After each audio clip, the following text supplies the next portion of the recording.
So, first of all, I mentioned before, some of you own property. And I have here the King of Pentacles. This is a property owner. He's got a lot of castles, a lot of land behind him. So it's somebody who has a property that is prime real estate, okay? A property that will fetch a tremendous amount on the market. And I feel like it's, for some of you, it's by accident that you came across this property. Some of you, you might have lived there for a really long time and you know it's time to sell, but you are clinging onto it. You're clinging onto it for dear life. You want to pass it along to your children. You want to retain it a little bit longer in hopes that the value is going to keep increasing.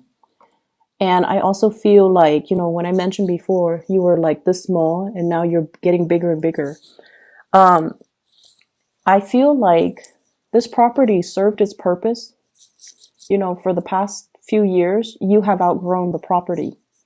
And so it's really important for you to not be afraid to let it go and move on to the next phase in your life.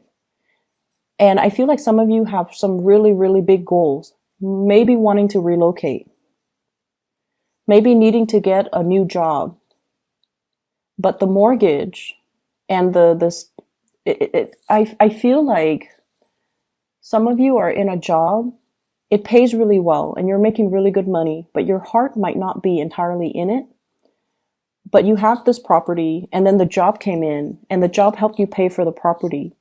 And so you stay in both places, in that property or in that job, because it's a symbiotic relationship. And then over time, you got comfortable.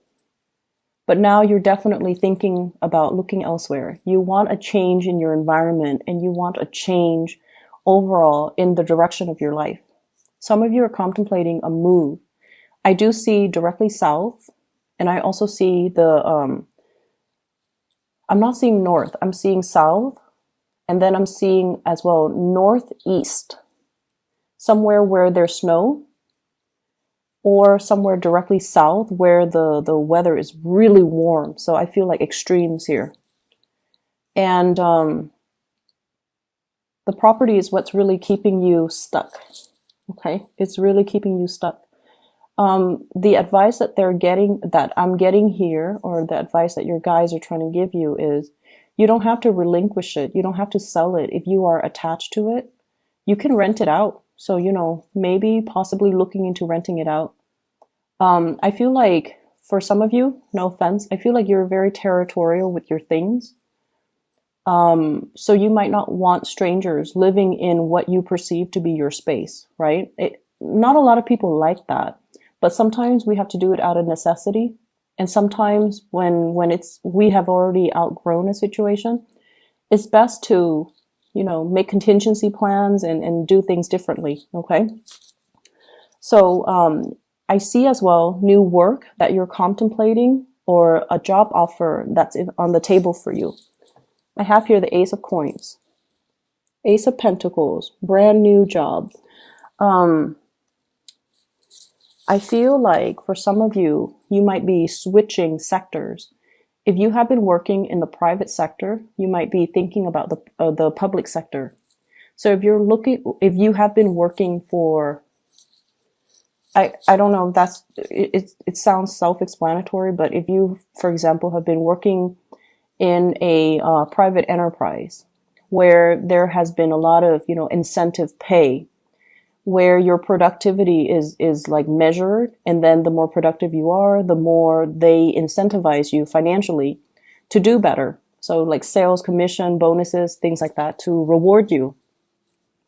And I feel like it's nice, right, to have the bonus, but it makes the environment very competitive. And then I also see this element about aging. No offense, Aries. But you're like, I'm getting older. I don't want to do this rat race anymore. And so I want to shift into, the public sector where they don't have the incentives, but the work is a little bit more stable. So I see that element coming through. And then I also feel like for those of you who have been working in the public sector, you're really excelling. You're doing really, really well. and you feel like people around you are not very motivated. So you might be inspired to go into the private sector instead. So I see a switcheroo, like vice versa. And I'm also sensing as well, some of you are thinking about even working part-time, okay, reducing your hours, working part-time, because you might want to go into property management. You might want to go into, you might already have enough money. You might be thinking about retirement. And so you're working part-time, trying to ease yourself into it, or you have residual income coming through property. And so you feel like you don't have to work as hard. So it's almost like I feel some of you are aware that your hectic lifestyle is starting to catch up with you. And so you're trying to slow down, hence the, shortness of breath. It's almost like I want to enjoy my time. I don't want to be constantly running around, racing around all the time. I want to sit still and I want to enjoy the moment. And I don't want to, just be on the move so much. Okay. So that's what I'm getting here. Let me see. There's definitely, trips and things like that down memory lane. I feel like there was somebody in your life, and I feel like this is the big love of your life, okay? The big, big, big love of your life, whoever that might be for you. It was like a long-standing love affair. You've been with them for a very, very long time. And this person is very loyal. And I feel like, there are traits about this person that is very admirable, but then again, no one's perfect. There are also a lot of bad traits about this person that you might not want to admit to yourself. And I have here a couple. Both are very independent financially. Both are very, very career oriented. So King of Pentacles and Queen of Pentacles, they might or might not be an earth sign, but either way, I feel like this is a couple, and this is somebody that you might be with where both people are just, working really hard, making really good money. Make sure that you don't do so much overtime, or they don't do so much overtime that the relationship kind of, like work can drive a wedge between partners. If you're absent for long periods of time, you can start to feel the emotional drift, okay? But either way, I feel like this is somebody that you really, really loved. And I feel like it's in the past. And you saw this person as Mr. or Mrs. Perfect. And since I have a lot of female viewers, especially just across the board, I feel like, for you guys, this might have been the one you wanted to marry, the one that was like the big love of your life. And you saw a lot of good qualities in this person. They're smart. They're very accomplished. They're very reliable. When they say they're going to do something, they do it. You never had to worry about them straying because they're very faithful and very honest and very loyal. And for whatever reason, you know these things about them, that they're very honest, very loyal. And I feel like they're really, really good looking, very good looking. And I feel for whatever reason between you and this person, you got very possessive of them. You got very possessive of them. And you're not normally a possessive person, but this person triggers a lot of fears because, you wanted the relationship. And then I also feel like they stir up jealousy within you. They didn't mean to do it. They're not flirtatious. But they're somebody that is really good looking. A lot of people like them. A lot of people wanted to be with them. And they stir up a lot of anxiety, a lot of jealousy, possessiveness within you. And it was a really... it was a very deep, long relationship between the two of you. And you really hung on to that person, like hung on very, very tightly. And I feel like you wasted a lot of time with that relationship. It didn't feel that way because you thought they were Mr. Perfect or Mrs. Perfect. But I definitely feel there were, no one's perfect. This person has traits that you overlooked, okay? Bad traits that you overlooked. On the one hand, they could be very materialistic. They're very, very stubborn. They don't compromise, for example. And I also feel like they might have been a little bit arrogant. They might not be the most compassionate person. So they do have bad traits that you overlooked. But, you love this person. So love is blind. And I feel like you wasted a lot of time in this relationship. And some of you might have walked away from it. And this is kind of like the person that is the rubric that you use when you measure your new relationships. So let's just say, if this past person, let's just call them,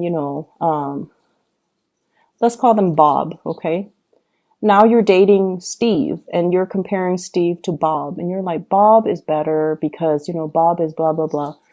Don't do that. Don't do that to yourself, and don't give yourself that excuse to not date, or, it's like a self-fulfilling prophecy when we start comparing our past with our future and we're like, no, the past was better. So it just creates situations where things flop before they even get off the ground. Okay. And especially don't let this person have that type of control or hold over you. Because I honestly feel like there were a lot of things, bad traits about this person that you overlooked. Yes, they're faithful and honest, but I also feel like no one is perfect, and you're putting this person on a pedestal and they don't belong there. They definitely don't belong there. And there were a lot of hurt feelings as a result of this person, and you held on for so long. You wanted this fantasy with this person. I have here the Seven of Cups. This is the fantasy here. And I have the Five of Cups. This is the reality. Sadness, regrets. Okay, the one that got away. You have new love coming into the picture, but I feel like you still are not over this.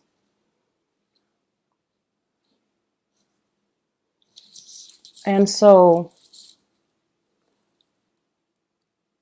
what I'm seeing, though, Aries, is when this person left the picture, they kind of shook up your world, and your ideals about marriage, parenting, love, and romance, I feel like it took a nosedive. It's almost like you don't really believe in those things anymore because this person's no longer in the picture. And the person has moved on. You're no longer in contact with them. So don't let them have that control over you. And we can't go back to the past, okay? Like I said, you started out like this, and then you got bigger and bigger and bigger. And honestly, when you were with this situation, and it could be work, or it could be this person, or it could be that property, it served its purpose when you were this small. Okay. But now you're gradually getting bigger, and all of these things are no longer appropriate for you, but you're hanging on to the memory of it. You're hanging on to, the fantasy of it or the ideals of it, but you're constantly progressing and you're growing and you're outgrowing the situation. So they're really telling you, to leave it behind. Okay. Leave it behind for good. If you have a property, you've outgrown it, and you feel like it's really holding you back because now you can't move, rent it out. Find other creative ways to manage it, okay? If you're in a job and, it was really stable, it helped you pay for that nice house, that nice car, whatever it is, and you feel like, I've already maxed out. I feel some of you have really maxed out on your ability to get promoted, to get pay increases. You've already learned everything you need to learn. You can do the work like blindfolded. You've outgrown the situation. Allow yourself to move away and do something new. Learn something new. Okay, you've outgrown the situation. Family. I have some like troubling news when it comes to family, like agitation, things like that. And especially from a family member who might be an earth sign, Taurus, Virgo, Capricorn. Capricorn and Taurus come out strongly. Okay, family situations. And I'm hearing, can you help me babysit my kids? And it's the holiday season and they can't find a babysitter and they should have planned better. And then, or like, can you help me get a turkey? And it's the holiday season, you know, and all the turkeys are gone. So it's somebody who's like scrambling at the very last minute and infringing upon your time. So there's that, but you know, you're going to be very good about helping them. I see a lot of cooking with you guys, so I definitely see you're hosting something. I have here the Eight of Coins, somebody cooking something in their cauldron, so you're definitely hosting big parties for a lot of people. You're running around a lot. Take it easy, okay?